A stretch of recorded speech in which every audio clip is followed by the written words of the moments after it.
Universal Scholastic Integration Initiative was, by all accounts, the greatest achievement of diplomatic brilliance the galaxy had ever witnessed. 17 different species, each more convinced of their own intellectual superiority than the last, had somehow agreed to create an educational exchange program. The idea was simple, laughably so. Take the brightest young minds from across known space, throw them together in one prestigious academy, and watch as they learn to appreciate each other's unique perspectives. What could possibly go wrong? The Valkyrian Academy hung in the void, like a massive crystalline flower, each petal a different environmental dome, catering to the specific atmospheric requirements of its diverse student body. It orbited a stable yellow star in neutral space, far from any homeworld's immediate influence. The architecture alone had cost enough credits to terraform 3 moons. But the Galactic Educational Consortium had deep pockets and even deeper idealism. They genuinely believed that education could bridge the gap between species who had spent the last few millennia being extremely polite, while secretly thinking everyone else was doing civilization wrong. The Academy prided itself on safety. This was, after all, an institution housing the offspring of diplomats, military commanders, and corporate magnates whose influence stretched across solar systems. The security systems could detect a hostile thought from 3 sectors away. The medical facilities could treat everything from plasma burns to temporal displacement sickness. The environmental controls maintained perfect conditions for species ranging from methane breathers to those who photosynthesized. Everything had been calculated, tested, and recalculated. No one had calculated for humans. The girl who stepped off the transport shuttle looked like someone had accidentally sent a child to university. She stood maybe 5.5 feet tall, wearing what appeared to be primitive textile coverings in blue and white. Her face still held that rounded softness that most species associated with juveniles. She carried a single bag slung over one shoulder with a casualness that suggested she was heading to a local learning center rather than the most prestigious academy in known space. Dark hair pulled back in a simple tail. Unremarkable brown eyes that seemed to take in everything without particular alarm or excitement. The Valkyrian Greeting Committee had prepared extensively for this moment. Humans were still a novelty, a recently discovered species from some backwater arm of the galaxy. The initial contact reports had been confusing. Human technology was adequate, but not impressive. Their society was fragmented into competing nation-states, which was charmingly primitive. They had barely achieved faster-than-light travel, and had done so with the kind of brute force engineering that made proper scientists wince. But they had applied to the exchange program, and the consortium prided itself on giving everyone a chance. Besides, the humans had passed all the standard tests. Their student had submitted excellent academic records, scored well on the aptitude assessments, and her psychological profile indicated a stable, friendly personality. What the profile had failed to mention, because no one had thought to ask, was what kind of planet produces that particular type of stability. Dean Vexthor, a Thenix with impressive cranial ridges that denoted both his age and his academic achievements, extended his primary manipulators in the traditional greeting. Welcome to Valkyrian Academy. We are honored to host our first human student. I trust your journey was comfortable? The human smiled, which showed her teeth. Several species in the greeting committee instinctively stepped back. Showing teeth was aggressive behavior in most civilized contexts. The human seemed unaware of this. The journey was fine, thank you. 18 hours in stasis goes by pretty quick. I appreciate the scholarship opportunity. We are certain you will find our facilities more than adequate. Vexthor continued. his translator rendering his clicks and whistles into standard galactic common. Your dormitory has been prepared with appropriate atmospheric composition, gravitational adjustment, and temperature controls.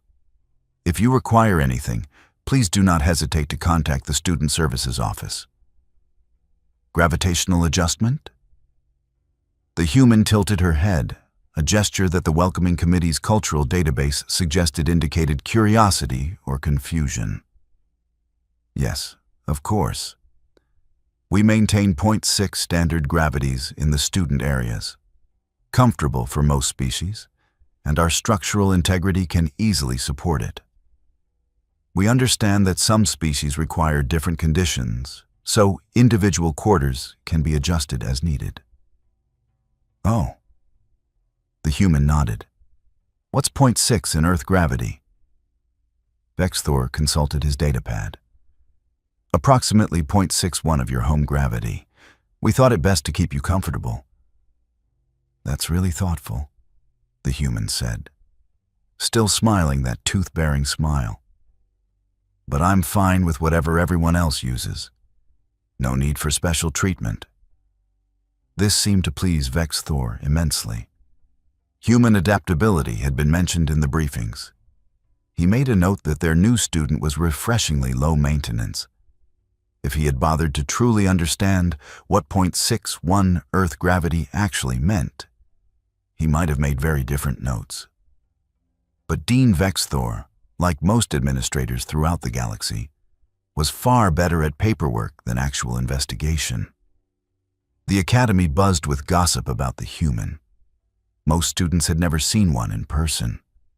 The girl became something of a curiosity piece as she navigated the sprawling campus, getting lost twice before finding her assigned quarters.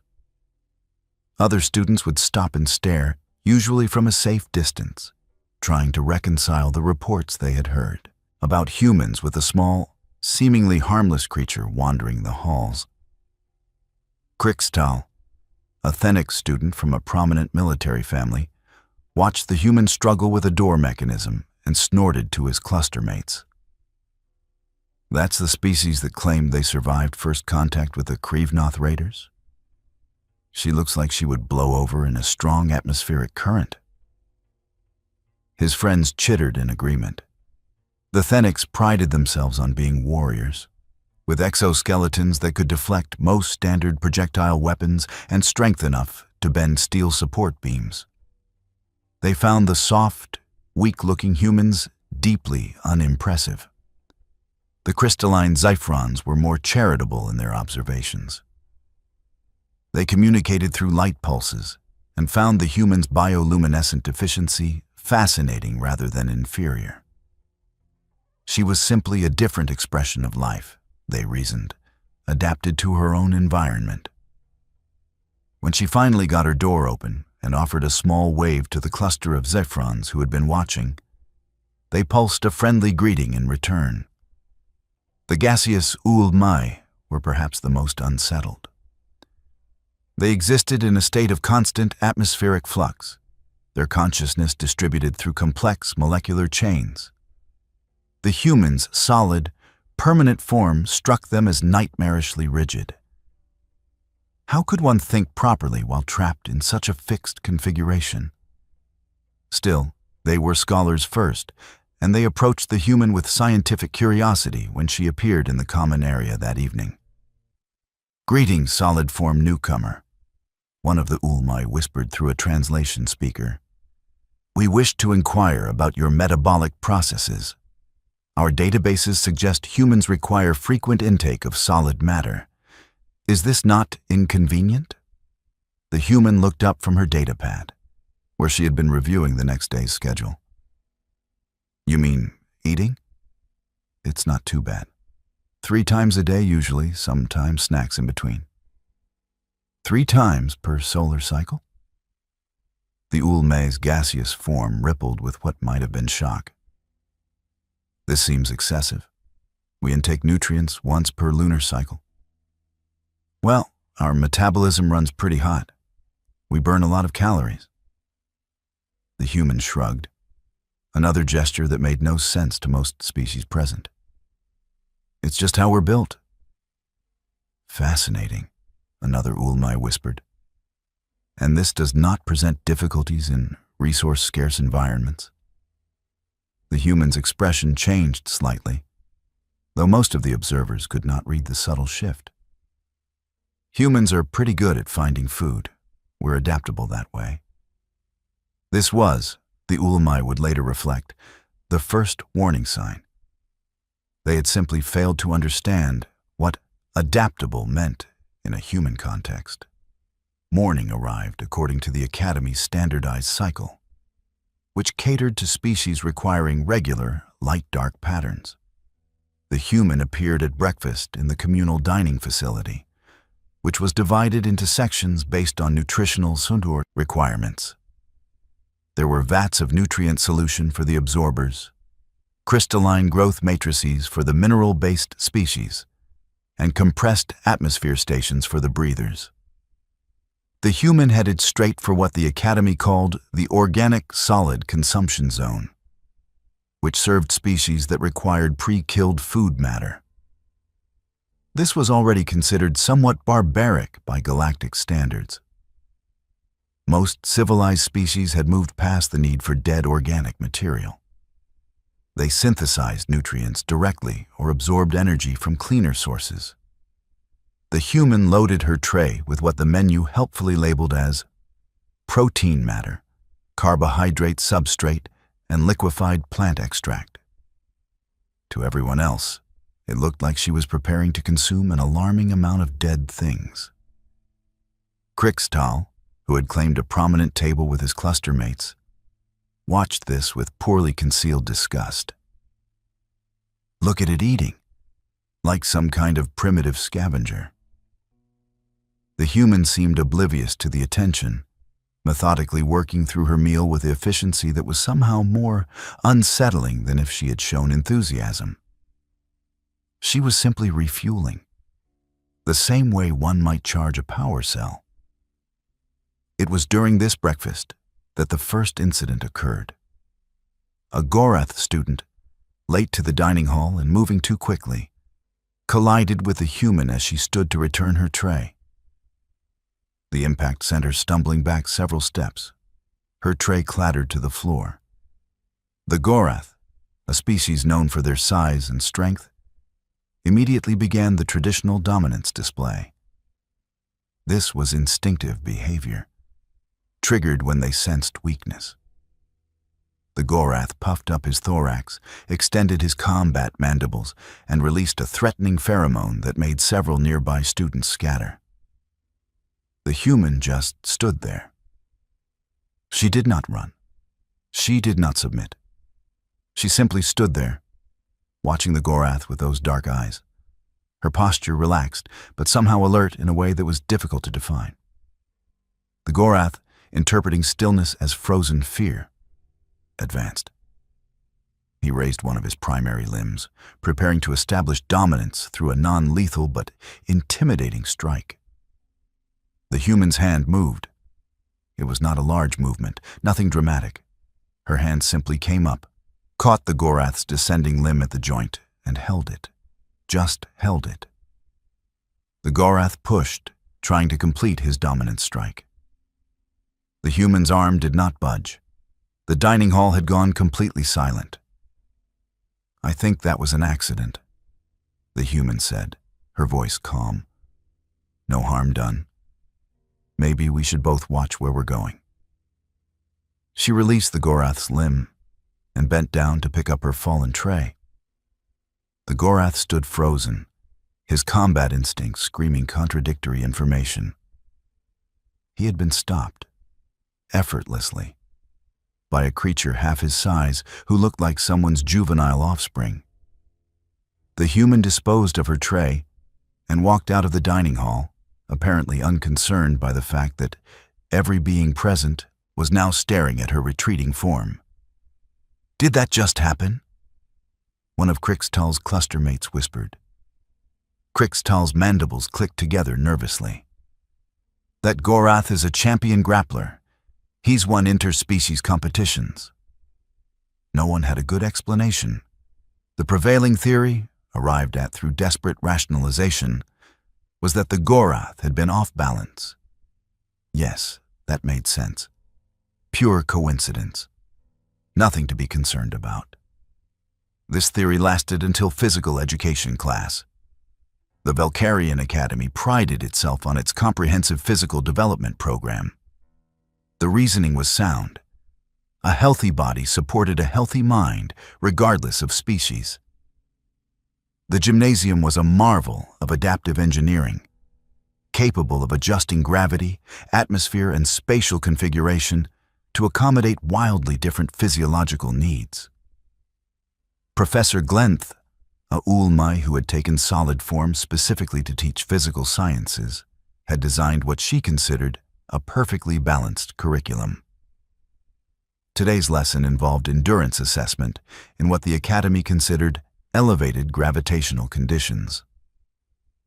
Today we will be working at 0.6 standard gravity, Glenth announced through her translation matrix. This will challenge your muscular systems and cardiovascular efficiency.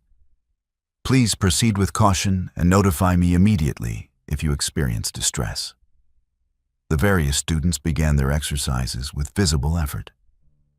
The Thenics, despite their warrior culture, were adapted to 0.45 gravity. The Ziphrons, being crystalline, found any gravity tiresome. Even the Gorath, large as they were, came from a 0.55 standard world. 0.6 was genuinely difficult for most species present. It was considered an extreme condition, the kind of environment only specialists trained for. The human was doing push-ups.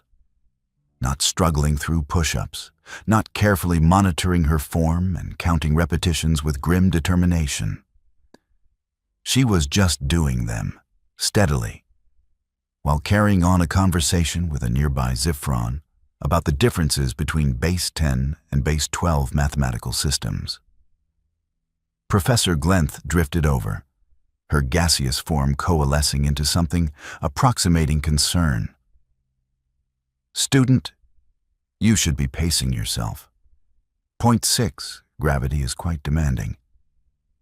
The human paused mid-push-up, holding herself perfectly still in a position that should have been impossible to maintain. Oh, sorry, am I going too fast? I can slow down if it's disruptive. Too fast? Glenth's translation matrix struggled to convey her confusion. You should be experiencing significant strain. Are you not finding this challenging? Well, the human said, resuming her push-ups. It's a little easier than home, actually. Earth is about 1 standard gravity, so this is kind of like exercising with a weight vest off. The gymnasium went very quiet. Your home planet? Glenth said slowly. Operates at 1 standard gravity? Give or take, yeah. Varies a bit, depending on elevation and latitude.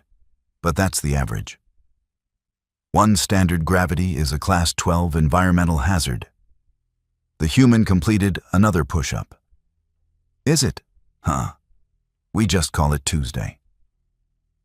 Professor Glenth immediately accessed the galactic database, something she should have done before the human arrived. What she found made her molecular structure destabilize briefly. Earth. Class 12, Deathworld. High gravity, extreme weather variance. Atmospheric oxygen percentage in the combustible range.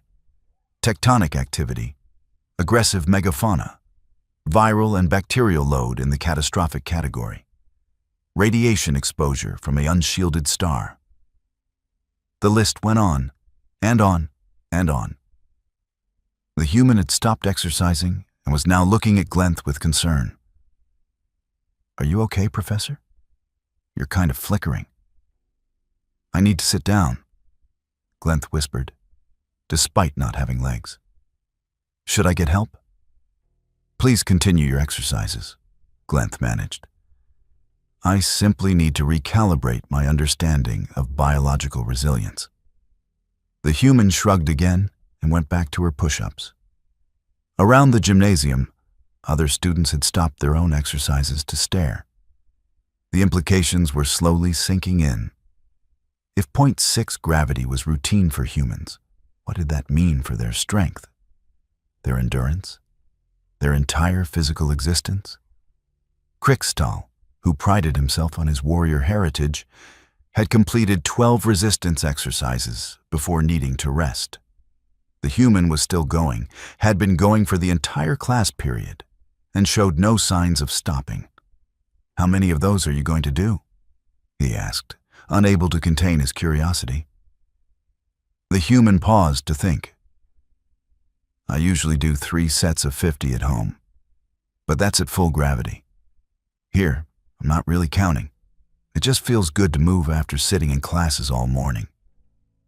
3 sets of 50, at 1 standard gravity, for recreation. What do you do for actual training?"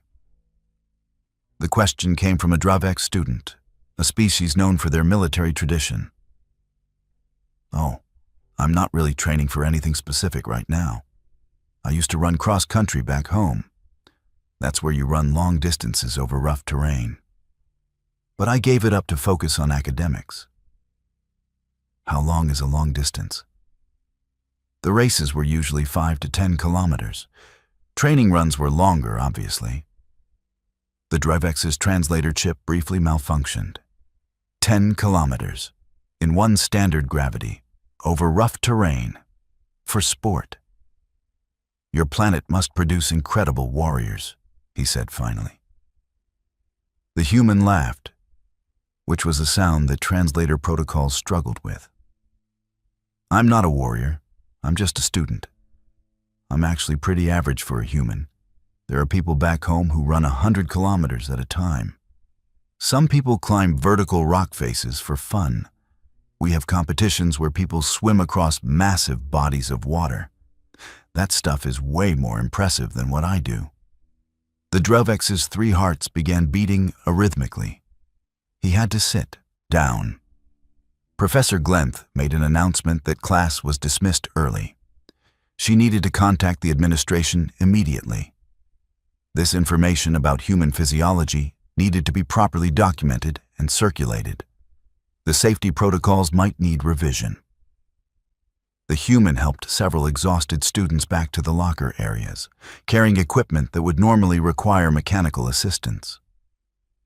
She did this casually, while asking about their homeworlds and favorite subjects. She appeared genuinely interested in their answers. This somehow made everything worse. The Academy's tactical strategy course was considered one of the most challenging offerings. Professor Van Kith, a retired military commander from the Krevnoth Concordat, taught students how to think through complex scenarios involving resource management, terrain analysis, and threat assessment. It was designed to develop critical thinking skills applicable to any career path, military or otherwise. The course simulation for the day involved a scenario where students were stranded on an unknown planet and needed to survive until rescue arrived. The planet had been designed by Van Kith himself. Minimal resources, some environmental hazards, but nothing too extreme. It was meant to be challenging but solvable. The students were divided into teams. The human ended up grouped with a Zifron, a Ulme, and a nervous Thenix named Zelf, who had not inherited his species' typical warrior confidence. The simulation began. Their virtual shuttle had crashed. They had limited supplies. The planet had a day-night cycle that brought dangerous temperature swings. There were indications of predatory fauna. They had 7 standard days until rescue. Most teams immediately began analyzing their supply situation, running calculations on rationing strategies. The human was studying the terrain map. "There's a water source 3 kilometers from the crash site," she said. "We should move there first."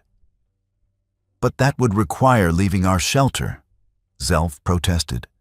"The supplies are here." "The supplies won't matter if we die of dehydration. We can carry what we need and set up a new camp by the water." "The predators," the Zifron pulsed. "They will be near the water source." Probably, the human agreed. But we need water more than we need to avoid predators. We can set up defenses. With what? The Ulmai whispered. We have limited tools. The human studied the terrain map again. The simulation says there are trees near the water source. We can use those. Wood makes decent stakes if you sharpen it properly. Fire will keep most predators away at night. We can build a raised platform for sleeping. You speak as if you have done this before. Venkith observed from his position monitoring the simulation. Not exactly this, the human said. But I did go camping with my family every summer. Basic wilderness survival is pretty similar across most environments. Camping, Venkith repeated. You voluntarily placed yourself in survival situations for recreation? Well, yeah, it's fun. You get to be outside, away from civilization. There's something peaceful about sitting by a fire under the stars. The humans team, following her guidance, survived the simulation with ease. They reached the water source, constructed adequate shelter, maintained their supplies efficiently, and even managed to trap some of the simulated fauna for additional food. Other teams did not fare as well. Several lost members to exposure. 2 groups had their supplies stolen by simulated predators. One team spent so much time debating strategy that they starved before reaching any conclusions. When Venkith analyzed the results, he found something disturbing. The humans' approach had been almost entirely based on instinct rather than calculation. She had made decisions quickly, without extensive analysis, and had been consistently correct. Her pattern recognition was operating on a level that seemed almost precognitive. How did you know the predators would be deterred by fire? He asked. Most animals are scared of fire, the human said. It's bright, hot, and unpredictable. Even predators usually avoid it. This is consistent across different species on your world? Pretty much, yeah. I mean, there are always exceptions, but fire is generally a good defense against wildlife. And how many predatory species does Earth have? The human had to think about that. I don't know the exact number. Thousands? Depends on how you define predator. Are we counting insects? Thousands. Venkith made a note to update his threat assessment algorithms. In chemistry class, the human had her first major cultural collision with galactic norms. Professor Theknor, a being comprised entirely of bonded mineral compounds, was conducting a laboratory session on analyzing toxic substances. These samples represent various compounds that are hazardous to biological systems, Theknor explained. We will be identifying their molecular structures and understanding their mechanisms of toxicity. Please handle all materials with appropriate protective equipment. The students dutifully donned their safety gear and began analyzing the provided samples. The human examined her first sample, ran it through the scanning equipment, and made notes. Professor? She called out. I think my equipment is miscalibrated. Theknor flowed over to her workstation. What appears to be the problem? Well, this sample is registering as capsaicin. That's not toxic. We use it as a food additive. Theknor checked the sample. The equipment is functioning correctly. Capsaicin is indeed classified as a toxin. It triggers pain receptors and causes severe distress in most biological systems. Right, yeah, but it's not actually harmful. We put it in food to make it spicy. Some people really like it. You deliberately consume a pain-inducing compound for enjoyment? Sure. Hot sauce, spicy peppers, that kind of thing. It's a flavor profile. Theknor was silent for a long moment. Please continue with the next sample. The human analyzed the second sample. This one is showing as theobromine. that's also not toxic to humans. It's in chocolate. Chocolate? It's a food made from cacao beans. Kind of bitter and sweet at the same time. Really popular back home. That compound is lethally toxic to most carbon-based life forms. Oh yeah, it's dangerous for dogs. And some other animals, I think. But humans metabolize it fine. Professor Theknor accessed the chemical database, specifically filtering for Earth-based toxins. What appeared made several of his bonded compounds separate briefly. Your species regularly consumes ethanol, caffeine, theobromine, and capsaicin, all of which are classified toxins? I mean, in moderation, sure. Ethanol is alcohol. Caffeine is in coffee and tea. Are those not common in the galaxy? They are extremely uncommon because they are poisonous. Huh. The human considered this. I guess that explains why the cafeteria doesn't serve coffee. I was wondering about that. The rest of the laboratory session involved Professor Theknor having something approximating an existential crisis, while the human identified numerous toxic compounds that her species consumed regularly. The other students gave her a wider berth than usual. By the time biology class arrived, the teachers had begun sharing notes about their human student.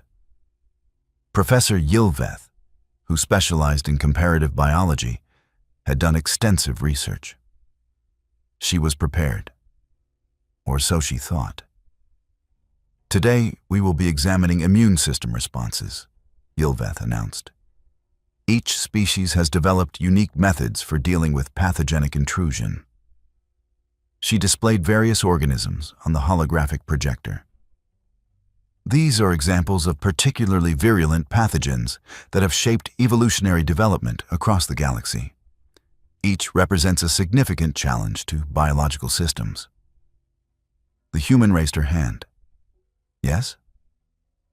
That one looks like a rhinovirus. Ylveth checked. Indeed, this is a rhinovirus analog. It causes respiratory distress and has a high mutation rate that makes it difficult to combat. Outbreaks can devastate populations.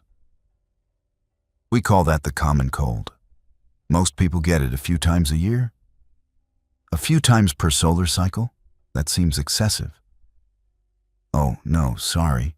I mean Earth years, which are about 0.9 standard years. So yeah, most humans get a cold every few months. You are repeatedly infected with a pathogenic organism, and this is considered normal? Well, yeah. It's annoying, but not really dangerous for most people. You stay home for a few days, rest, drink fluids, and get over it. Professor Ylveth felt dizzy, which was unusual for a being with distributed neural tissue. Your immune system fights off active infections multiple times per solar cycle? That's not even counting all the stuff we fight off without symptoms. Our immune systems are working constantly. There's bacteria everywhere back home. Everywhere? I mean, in the air, the water, the soil, on surfaces, in our food. Life on Earth is pretty competitive. Our bodies are covered in bacteria, actually. Trillions of them. Most are harmless or even helpful. You are colonized by trillions of bacteria, and this does not concern you? Not really. It's called a microbiome. Totally normal. Professor Ylveth pulled up Earth's pathogenic profile in the galactic database. The list of diseases, viruses, bacteria, parasites, and other biological hazards was so extensive that it required scrolling. And humans dealt with this constantly. Their immune systems were in a perpetual state of warfare. "How is your species not extinct?" she whispered. I mean, things were rougher before modern medicine, the human admitted. But we've always been pretty resilient. You kind of have to be on Earth. If every little infection could kill you, your ancestors wouldn't have passed on their genes. The other students were processing this information with various levels of horror. Their species had evolved on worlds with relatively stable biomes and limited pathogenic challenges. The idea of constant biological warfare was nightmare fuel. "Are there any other questions about immune system function?" Ylveth asked weakly. "Just one," the human said. "When you say this pathogen can devastate populations, what does that mean exactly?" "Mortality rates in unprotected populations can reach 30%. "Oh, that's not too bad. Earth has had way worse. There was this plague in the 14th century that killed like a third of Europe. And the 1918 flu pandemic killed millions. But humanity kept going.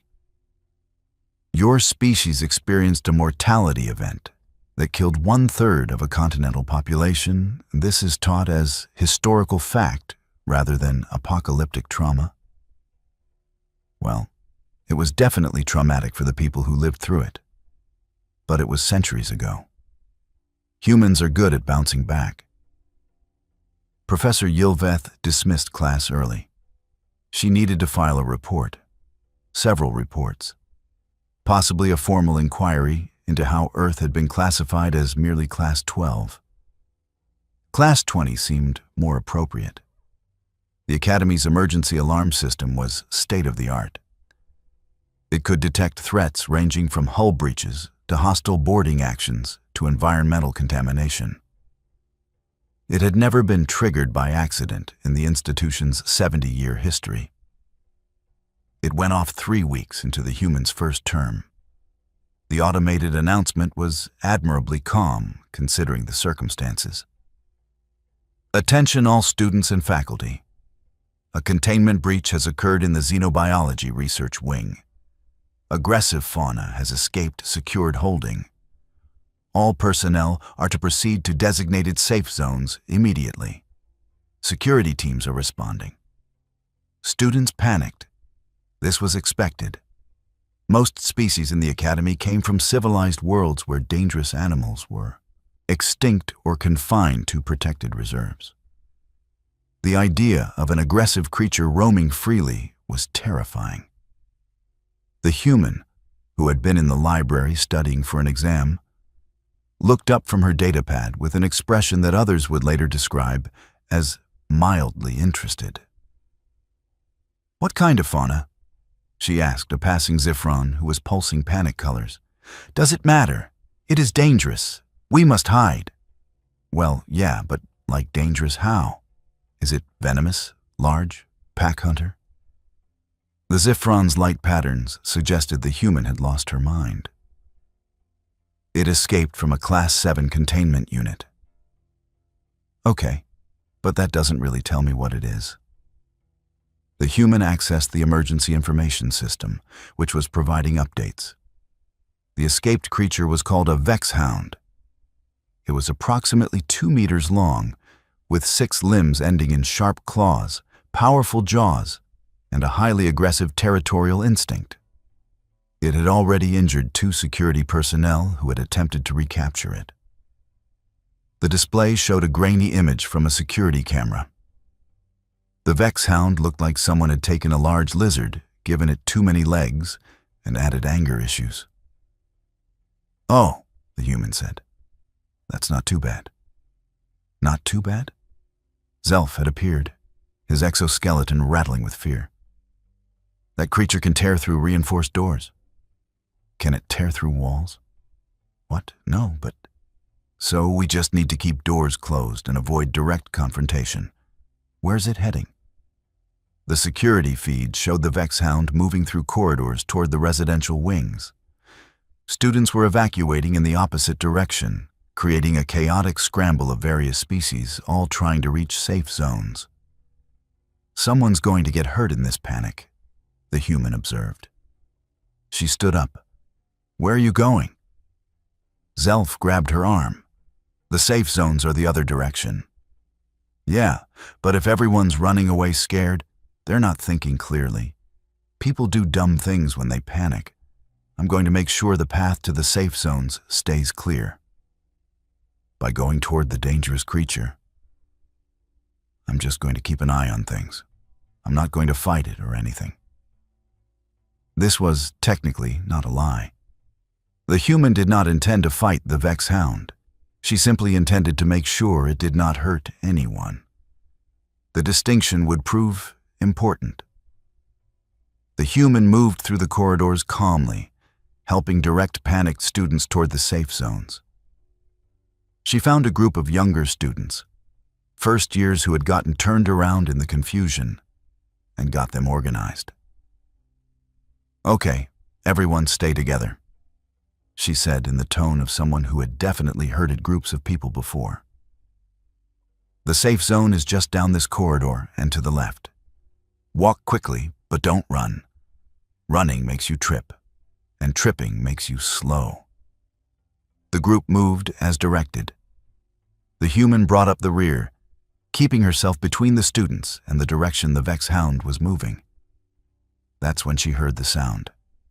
A low, rattling hiss that reverberated through the corridor. The Vex Hound had taken a turn and was now moving toward their position. "Keep moving," the human told the group. "Don't look back, just get to the safe zone." "What about you?" one of the young Thenics asked. "I'll be right behind you. Go." They went. The human waited until they turned the corner, then she turned to face the approaching predator. The Vex Hound rounded the corner and stopped. It assessed this new obstacle. Small, alone, unarmored. Its predatory instincts identified these easy prey. The human did not run. She did not scream. She simply stood there, watching the creature with a calmness that was somehow more unsettling than fear would have been. The Vex Hound's 6 legs tensed. It prepared to pounce. The human's posture shifted. Nothing dramatic.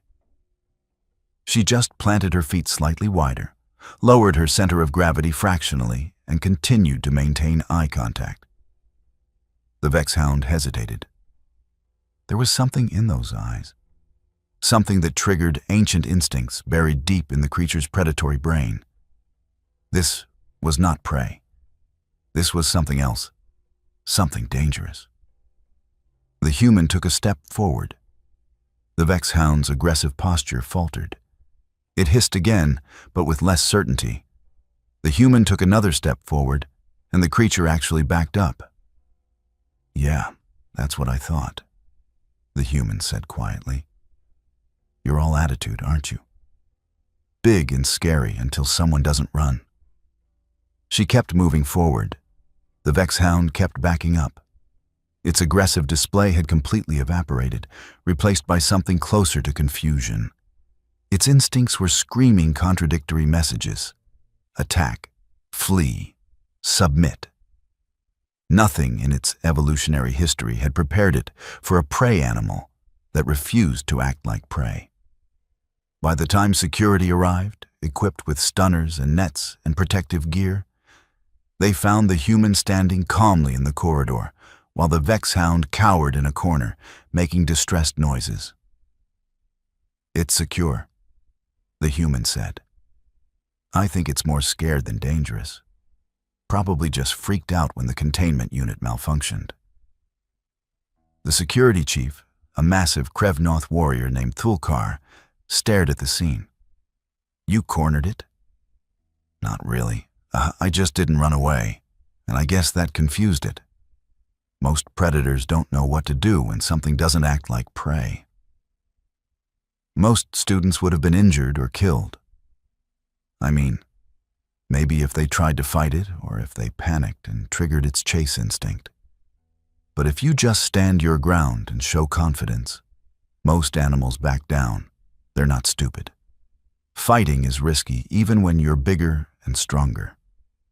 Thulkar, who had spent 15 years in security and had seen his share of dangerous situations, felt something he had not experienced in a very long time. Inadequacy. This small human, this student who looked like she should be in primary education, had handled a crisis that had put his entire team on high alert. You have training in handling dangerous fauna? Not really. I've had to deal with aggressive dogs a few times. And there was this one time a bear got into our campsite, but that was different. Mostly, you just don't want to look like easy prey. A bear, Thulkar repeated flatly. Yeah, they're these large omnivores back home. Probably around the same size as this guy, but heavier. You're supposed to make yourself look big and make loud noises. It usually works. You have to deal with such creatures regularly? Oh no, bear encounters are pretty rare. Most of Earth's dangerous animals avoid humans. We're kind of at the top of the food chain. Thulkar made a decision. I would like to offer you a position on the security team. That's really flattering, but I'm here to study. Besides, I'm sure your team is way more qualified than I am. You stared down a Vexhound without weapons or armor. It's not that impressive. Anyone could have done it. No, Thulkar said with absolute certainty. They could not have. The incident made news across the academy. The story grew in the telling, as stories do. Some versions had the human wrestling the Vexhound into submission. Others claimed she had scared it away with a fearsome battle cry. The truth, that she had simply refused to be intimidated, was somehow both less dramatic and more terrifying. Dean Vexthor called her to his office the next day. The human arrived looking slightly confused, as if she genuinely did not understand why everyone was making such a fuss. Please, sit. Vexthor gestured to a chair designed for Thennic's physiology. The human sat awkwardly, her feet dangling slightly. I want to discuss yesterday's events. Am I in trouble? I know I was supposed to go to a safe zone, but you are not in trouble. However, I need to understand your decision-making process. You placed yourself in danger to help other students.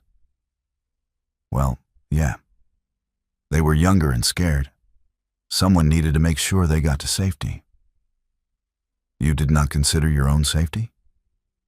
The humans seemed to genuinely puzzle over this. I didn't think I was in that much danger. The creature was scary, but not actually that big. And I was pretty sure it would back down if I didn't act like prey. Pretty sure. Yeah, like 70, maybe 80% sure. And the remaining 20 to 30% did not concern you. I've done riskier things back home. Besides, if I didn't help, someone might have gotten hurt. That seemed like the worst outcome. Vexthor studied the human for a long moment. Tell me about Earth. Sir? Your planet. I am beginning to realize that our briefing materials may have been inadequate. Tell me what it is like to live on a Class 12 Deathworld. The human shrugged. It's just home. Sure, there are challenges. The weather can be extreme. We have hurricanes, tornadoes, earthquakes, floods, droughts. The wildlife can be dangerous if you're not careful. There are diseases and parasites. But that's just normal life. You learn to adapt. How many humans die annually from environmental factors? I don't know the exact statistics. It used to be a lot worse before we developed technology and medicine. Now it's relatively rare in developed areas. Though there are still accidents, nature doesn't care about your safety protocols. And this does not make your species cautious? Oh, we're cautious. We just have a different baseline for what counts as dangerous. What seems terrifying to other species is just another Tuesday for us. The Vexhound could have killed you. So could a bad flu virus, or a car accident, or a dozen other things back home. You can't live your life worried about every potential danger. You just have to be smart, stay aware, and deal with problems as they come up. Vexthor leaned back in his chair. I am beginning to understand why humanity survived first contact with the Krevnoth raiders. Oh, was that a big deal? The reports made it sound pretty routine. The Krevnoth are considered the most aggressive warrior species in the galaxy. They attacked your colony world expecting easy conquest. Instead, your colonists fought them to a standstill using improvised weapons and tactics. Yeah, I heard about that. Sounds like the colonists did what they had to do. Though I think the Krevnoth were surprised that humans could match them in combat. We're smaller, but we're persistent. Persistent, Vexthor repeated. Is that how humans describe their combat doctrine? Well, humans don't really have one combat doctrine. We've spent most of our history fighting each other, so we've developed a lot of different approaches. But yeah, persistence is definitely a human trait. We're endurance predators. We might not be the fastest or strongest, but we don't stop. Eventually, our prey collapses from exhaustion, and we're still running. This was, Vexthor reflected, possibly the most terrifying thing he had heard all week. And he had spent the week learning about Earth. I want to thank you for your actions yesterday, he said finally. You demonstrated courage and quick thinking under pressure. The Academy is fortunate to have you. Thanks, Dean. I just did what seemed right. As the human left his office, Vexthor accessed the galactic database and pulled up Earth's file.